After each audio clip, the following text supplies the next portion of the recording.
Two guys are sitting together in a bar in the remote Alaskan wilderness, arguing about the existence of God.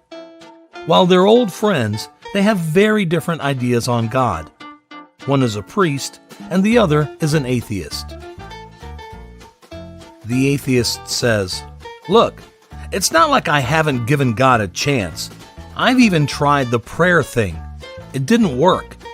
The priest asks with some incredulity, "Did you really pray? When did this happen?" "Just last month," replies the atheist. "I got caught away from the camp in a terrible blizzard. I was totally lost and I couldn't see a thing. It was 20 degrees below zero, and so I prayed. I fell to my knees in the snow and cried out, 'Oh God, if there is a God, I'm lost in this blizzard, and I'm going to die if you don't help me.'" The priest looks at the atheist puzzled and says, "Well, then you must believe in God now. After all, here you are, alive." The atheist rolls his eyes and replies, No, that's not how it happened. A couple of Eskimos came wandering by and showed me the way back to the camp." So, where do such different perspectives come from? Confirmation bias is a tendency to look for, interpret, and recall information in ways that affirm our preconception. Whenever we encounter objective facts on an issue, we look at them through the lens of our own beliefs. As a result, we see and overrate where the two intercept. The bias is strongest for emotionally charged issues or when we search for desired outcomes.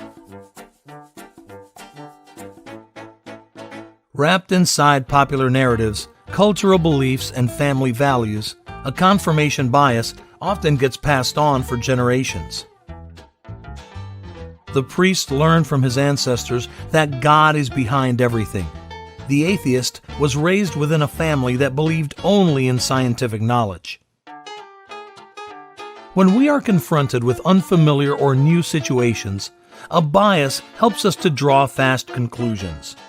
If every encounter with a stranger would require us to think of all sorts of possible outcomes, we would not come to any conclusions. Economically speaking, it would be too costly. To survive in a dangerous world, we learn to operate like storytelling, pattern-seeking animals, each one of us thinking that our story in our head is the right one. Today, we can afford to slow down and think more deeply about certain issues. When we do this, we can become aware of our own biases. We begin to realize that things are often more complicated than we thought. Psychologist Peter Cathert Wasson, who coined the term confirmation bias, left us with this fun little hypothesis rule discovery task. Let's see if you can do it. What's the rule behind the sequence of numbers 2, 4, 6? And what comes next? Write the correct number and the rule we are looking for in the comments below. Now, fast!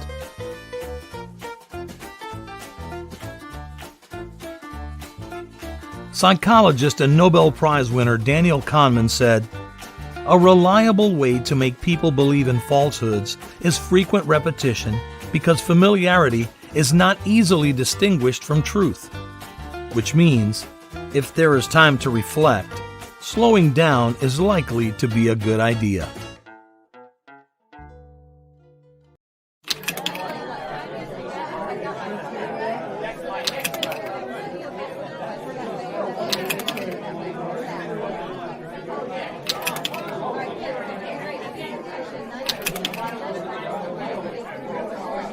If you found this content interesting, please subscribe. Arcadian Brown here. Much love and light.